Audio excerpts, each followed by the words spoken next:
पहले 6 घंटे काम करते थे, मसाइल हल हो जाते थे। फिर हम समझ गए कि यार ये 6 घंटे काम काफ़ी नहीं है, हमने 8 घंटे काम करना शुरू कर दिया। जब हमने वसाइल बढ़ा दिए, अल्लाह ने मसाइल इतने कर दिए। फिर हमने 10 घंटे काम करना शुरू कर दिया, अल्लाह ने हमारे मसाइल इतने कर दिए। फिर हमने 12 घंटे काम करना शुरू कर दिया, अल्लाह ने मसाइल इतने। मसाइल तो अल्लाह की तरफ। क्या ऐसा नहीं होता कि अपने घर में अपना बेटा बंदे के लिए दर्द सर बन जाए और वो कहते हैं कि मुझे मोटरसाइकिल चाहिए और 0 मीटर चाहिए वरना मैं खुदकुशी करता हूं। बाप बेचारा रो रहा होता है, न चाहते हुए भी बेटे को मोटरसाइकिल देने पर मजबूर होता है। फिर हर दूसरे दिन मसले बने होते हैं, बेटे ने ये कर दिया तो बेटे ने ये कर दिया। ऐसा होता है या नहीं होता? अल्लाह ताला अपने बेटे को बंदे पर मुसल्लत कर देता है, वालिदैन रो रहे होते हैं, मसाइल खड़े कर देता है। सेहत के मसाइल हैं, घर के मसाइल हैं, कभी बिजली खराब हो गई तो कभी पंखे खराब हो गए, तो कभी पानी का मसला बन गया, तो कभी मोटर का मसला बन गया।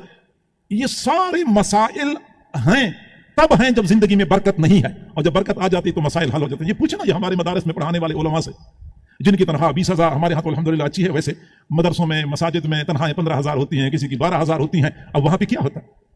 अब 15,000 में अकल कहती है कि गुजारा मुमकिन नहीं है, और वो कहते हैं कि अल्हम्दुलिल्लाह हम गुजारा कर रहे हैं और सुकून की जिंदगी गुजार रहे हैं। किसी का 1 रुपया भी देना नहीं होता, कर्जा कोई नहीं है और ठीक ठाक खुशी वाली जिंदगी गुजारते हैं।